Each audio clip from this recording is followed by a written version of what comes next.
This is Esjay Jones. I'm from the band We Are Pigs, and you are listening to the Brutally Delicious podcast.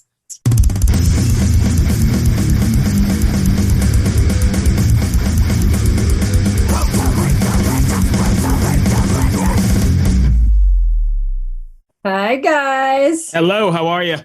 I'm so good. How are you? I'm doing well, thank you. My partner had an emergency come up, so we had to bail for a few. He may join us at some point, but... All good. All good. Nice to meet you. Thanks for taking the time. I appreciate it. Oh, man. Thank you so much for having me. I'm super stoked. Where are you at today? I am just outside of Joshua Tree in an area called Yucca Valley. Nice. Out there visiting? You live out there or are you out there visiting? Yeah, I have a house out here. Oh, nice. So it's nice and chill, get to create in the desert. How can you're in Chicago, right? I'm in Richmond, Virginia. Oh, no. No. Are we losing connection here? Can you hear me? Oh, cool. Sorry, I don't know what's going on, but yeah, I'm in Richmond, Virginia. Oh, that's awesome. Yeah. How conducive is where you are to the whole writing creative process? It's good, because if artists are in LA, they love to come out here to the desert to me. But otherwise, it's like it's 2021. Is it 2021? Where are we? It's 2020. It's 2021. So we do a lot of stuff over Zoom and with audio movers, which is an insane technology that we can record in real time, so it's pretty easy. That's pretty cool. So how did the project We Are Pigs come about? I started writing the first couple of songs around 2018.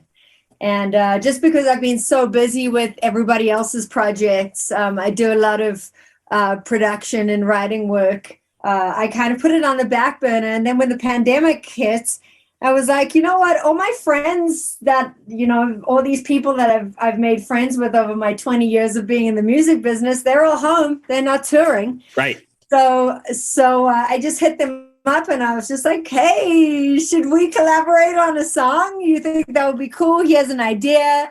So the first song I did with Terry Corso from Alien Ant Farm, we did a cover of Slipknot's Duality. Right. Just kind of following pursuit. I see a lot of like on the TikTok trends and stuff like that. When people do cover songs, like things blow up and it got us a lot of attention. And then I just started reaching out to other buddies of mine, reached out to Head from Korn and Billy Corgan and Morgan Lander from Kitty, and everyone was just like, man, we love what you're doing. So they jumped on it. Nothing has been in the room, but it's we've done everything over the interwebs. So it's worked out well. It's amazing how far we've come and that we're able to reinvent ourselves and keep being creative and keep being able to make records. Otherwise, we'd all be screwed. So insane, man. So insane. I mean, technology, love it and hate it at the same time. There's so much good that social media and technology has brought, but there's also so much bad that has come with it, for both sides for the artist side, for the label side, for just the industry in general. Yeah. So it's an interesting time for sure. Sure is. So running over my questions and some of the stuff from the bio, tell me about the song Kids and the charity that some of the proceeds go to.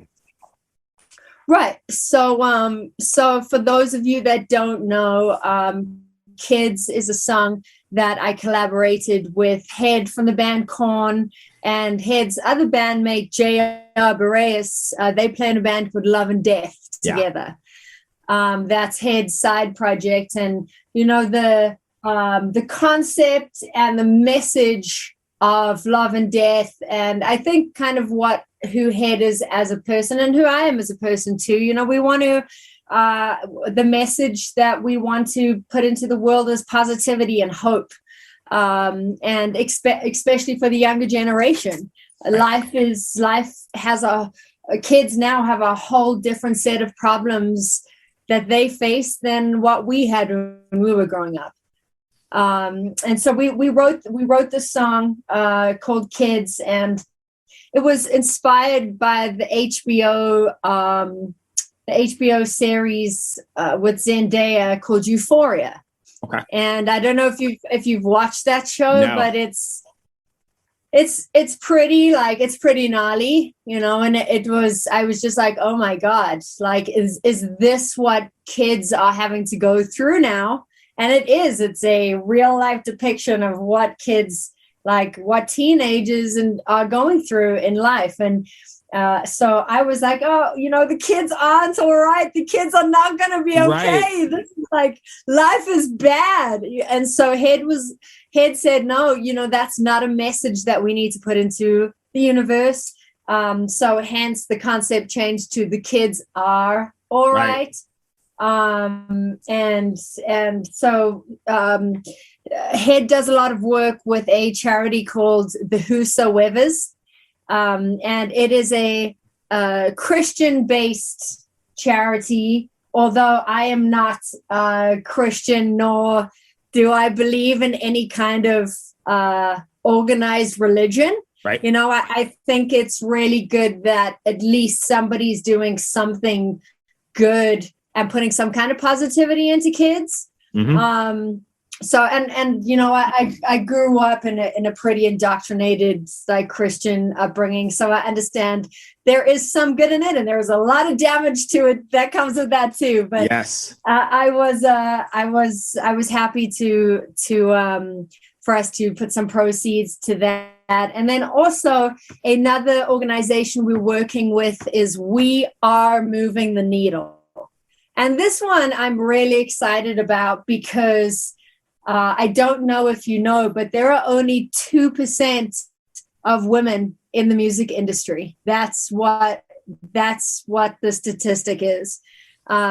Women behind the board in terms of being songwriters, engineers, producers. Right. So this was Emily Lazar, who is a great friend and a mentor of mine. She started this organization called We Are Moving the Needle, and it's basically to put audio equipment into girls' hands, you know, so nice. which is really cool. So I'm excited, give people a different outlet to channel their frustrations and what's going on in life. So really stoked to have teamed up with both of those organizations for this song. Awesome. So I've been jotting notes as you're talking, and I want to go back to, we were talking about songwriting for a second. Do you feel it's the performers, whether it's music or any kind of art, to point out is there an obligation to point out that kind of stuff? Do you think it's, you know, to kind of show, hey, this is where we're going and this is where we should go, and be more positive? I think with any kind of putting yourself out there, I think there comes a responsibility. And that's kind of my take on it, is that if you are going to be in the foreground, and if you are going to be standing up in front of thousands of people, that you probably want to be a better role model than a worse role model. Right. So I mean, I don't think that any, like, concept wise, like, there's so many different concepts that can go into a song. And I just think that just being a good human is really it's something that we lack a lot of, and hence the band name We Are Pigs, because the album was kind of birthed out of my feeling that humans are fundamentally bad. Like, you see humans when they get together in this, like, rally of craziness, it's like Lord of the Flies. Yes. You know, that's kind of what this project, it's a concept album, and sort of what it came, what the concept of the record organically moved towards. But so, yeah, I think it's really important that we are kind and that we're better people and that we hold ourselves to a higher standard, especially if you want to be in this kind of limelight. Yeah. I imagine there's a bit of catharsis in the songwriting as well, right? Absolutely, man. Absolutely. It's like the moniker of We Are Pigs and, the pigged masked character that I've created. It's kind of, I feel like I'm more comfortable to say things and talk about things and sing about things that I would not feel comfortable just, talking in in reality. So it's definitely given me like a third party persona to be able to discuss things that maybe I don't feel that I would have the courage to speak about. But so, yeah, I mean, that's definitely been cathartic. And I mean, writing a song with Billy Corgan, that's catharsis. Oh, yeah, absolutely. Let's be honest. that's like all your dreams come true. Right. It's kind of interesting how I know we're down a rabbit hole here, but it's kind of interesting how the mind works, right? Just the idea of putting a mask on allows you to be, or not just you, but other people as well, to be less vulnerable. Does that make sense? Totally, man. It's like, I mean, I think so. Marketing for me is a big thing. And so this entire project, I've really thought about the branding and the marketing, and hence we started with the Slipknot cover, because I'm like, these guys are genius. The fact that they wear masks, it means that they are never going to age themselves. And in a world where people do not, like the society does not allow us to age gracefully. It's like they're very hard. Society is very hard on aging women. Society is very hard on aging men, but way harder on aging women. Sure. And I was just like, these guys are genius. They're going to be 70 years old. Like, you're not going to see a face. It's going to be a mask, and it's never going to change because it's great branding. So that's kind of the idea for We Are Pigs. I mean, not that I plan on wearing masks on stage. Maybe we will. Who knows? Right. Know. I'm not sure. So you asked, you segued into one of my next questions. Are you guys planning on anything live, or is it still too early? We most certainly are. Just started rehearsing with the band. It's a 3-piece. Terry Corso from Alien Ant Farm is the official guitar player for We Are Pigs, and we are releasing a new single together in December, which we will do a big PR rollout, just saying like, this is Terry's new band. And then I have this great guy from Italy. His name is Edo, and he's on drums. So it's a track heavy 3-piece. And we're hoping to hit the festival circuit really hard next year. That's the plan. That's nice. So are you planning on doing like the new, I guess the music business has sort of reinvented itself, and you've kind of got like a single every 4 to 6 weeks or something. Are you planning on going that route, or are you looking to do like a EP or an album? Just in my years of being in the music business, I feel like EPs and albums don't work anymore unless you have a shit ton of money behind you. Mm-hmm. So I think in order to beat the Spotify algorithms and, to keep people as hungry for content the whole time, dropping a single every 6 to 10 weeks, that's the route that we're going, just because it makes it a little bit more sustainable. I don't have to put out a whole chunk of money up front. Right. It's like we always have content and we always have something going, and and that goddamn Spotify algorithm, I'm telling you, it's like you got to keep feeding it in order to keep you up there. So if you are a band, I do think that you should consider really looking at singles and releasing only your strongest songs. And album tracks, they aren't really worth releasing until maybe you've done 10 songs and then release a couple of album tracks and let it cascade. It's interesting. I know it's not only it's people have such short attention spans. Just give me the one song for 99 cents and let me roll on. Totally. It's crazy because Seriously, man. As a kid, you probably grew up the same way. It was a process, a ritual. Buy the record, sit down, listen to it, start to finish the way it was meant to be, sequenced, artwork, everything was like this whole thing. I'm old school. I can't get used to this single stuff. Yeah. I mean, totally. It's just, I mean, I guess I'm just doing like marketing this towards, a younger, shorter attention span generation. But it's like, man, like some of my best memories, like I remember getting the Alanis Morissette, like supposed former infatuation junkie record. Well, and it was the CD with the dual case, and like just pulling out that pamphlet and just sitting on my bathroom floor for hours, just like picking apart these lyrics and trying to decipher everything, gone are those days. Now it's like, oh, lyric video. And, it's like everything's different. Yeah. Everything's different. However, I do love that Adele just printed 500,000 vinyls and that shit's like sold out. I know. It gives us hope. And it's funny because I guess there's so many fewer vinyl places that make vinyl that she put a cog in the wheel for everybody else waiting on vinyl because she ordered that many that quick.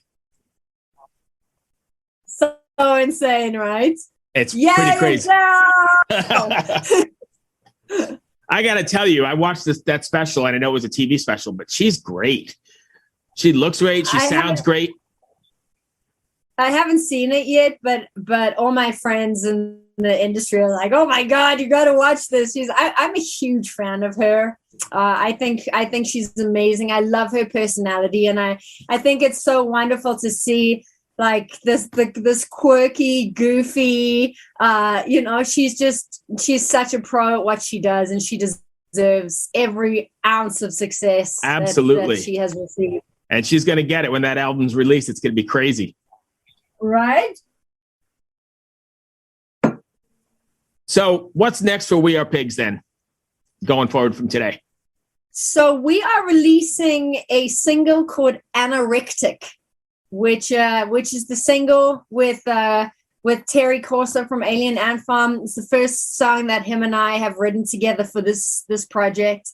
It's either going to be released on the 17th of December or the week after, which I know it's weird to release something around Christmas, but it is what it is. Right. And then we are going to drop the video, which I'm very excited about. We just went old school, like Dogtown and Z-Boys skate kind of video. Oh, nice. It's really cool. It's really gritty. It's just everything it's super unpolished. Which I love. There's something really cool about that. You know? Absolutely. So we're going to be releasing that in the first week of January.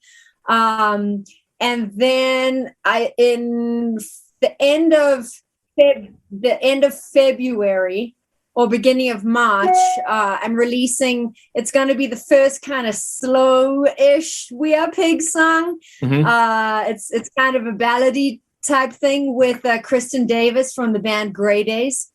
And for those of you that don't know, Grey Days was the project that Chester Bennington was working on just before he passed. Gotcha. So we're going to do that. And Grey Days is releasing their first single for the new album, which I produced on the 11th of February. So nice. Lots of exciting stuff happening next year. That's great. And it's right around the corner, right? Now the month will be into 22 and hopefully back to rolling. I know. Isn't it insane? Like, I just feel like what happened to these years? Yes. Like these past 2 years have been a complete blur. Yep. And nothing's been done. And I can't wait I haven't been to a show yet. I'm actually going to my first show in 2 years coming this Sunday. But I haven't been to a show. Yeah, buddy. Richmond's been kind of quiet and nobody's been playing here. So it's I'm ready.